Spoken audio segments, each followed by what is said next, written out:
Hey, Andy here from builderhottub.com. In this video, we're going to look at the 5 key considerations you need to think about when you're designing your own DIY hot tub. Let's go ahead and take a look.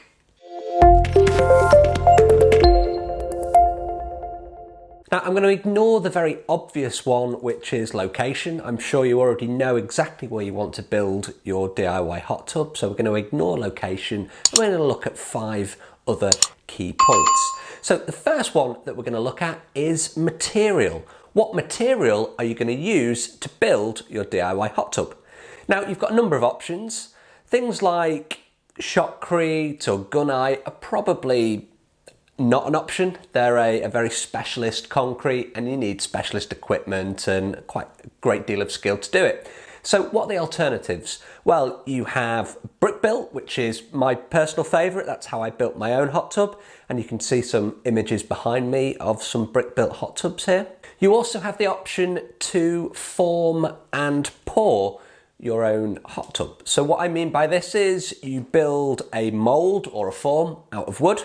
And again, you can see some images behind me. And then you can pour in the concrete. So this is an alternative to the shotcrete or the gunite, which is sprayed in at high pressure. And this is something that the DIYer can do. And it's a great way to create a uniform size and a uniform shape for your hot tub. It's also a great way of doing things if you want to include any kind of curves on there, because making curves in bricks, obviously, is quite difficult. So either pouring or building with blocks are 2 of the key ways that you can build your own DIY hot tub. Number 2, size and shape.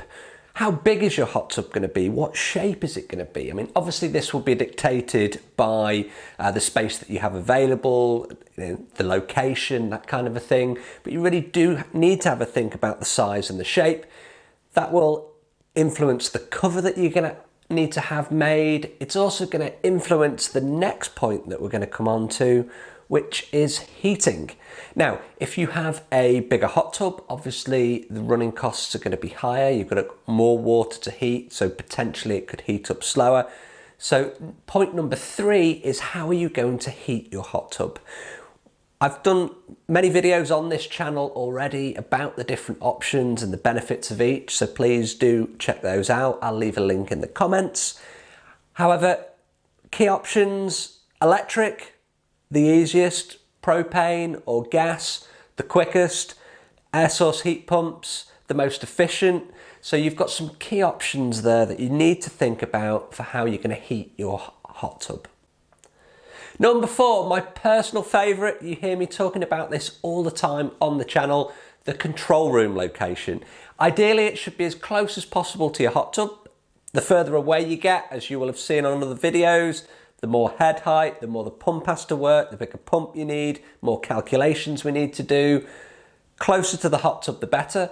Above ground, you need some self-priming pumps. Below ground, you can use regular hot tub pumps. And again, I've got separate videos that I will drop some links to in the comments that explain the differences about these different options. So with your control room, you've got to choose how close and also whether it's going to be above or ideally below ground. And number 5, the final consideration that you should be making at design stage before you even put a spade into the ground is, how are you going to finish that tub? The finish is really, really important. Are you going to paint it? Are you going to use sealed concrete and just have a concrete finish? Are you going to use mosaic swimming pool tiles? These are all things that you need to think about. They have implications on the overall cost. Obviously, painting something is cheaper than covering it in mosaic tiles. So you really do need to have a think about what finish is going to be right for you. And just remember, you're going to spend all this time and effort building the hot tub, so you really want to finish it in the best possible way that you can. If you can, go for those mosaic tiles. It's one of those things that if I did mine again, you'll have heard me mention it many times, I would use those mosaic tiles because they just look absolutely fantastic. And you can see a couple of examples behind me here on the screen. So I hope you have enjoyed this short video. The 5 key points that you need to think about when you're designing and building your own DIY hot tub. If I can help you in any way, please do get in touch. Hope you've enjoyed this video. Thanks for watching. I'll see you on the next video. If you've liked this video, please do like, share and subscribe to the channel. See you on the next video.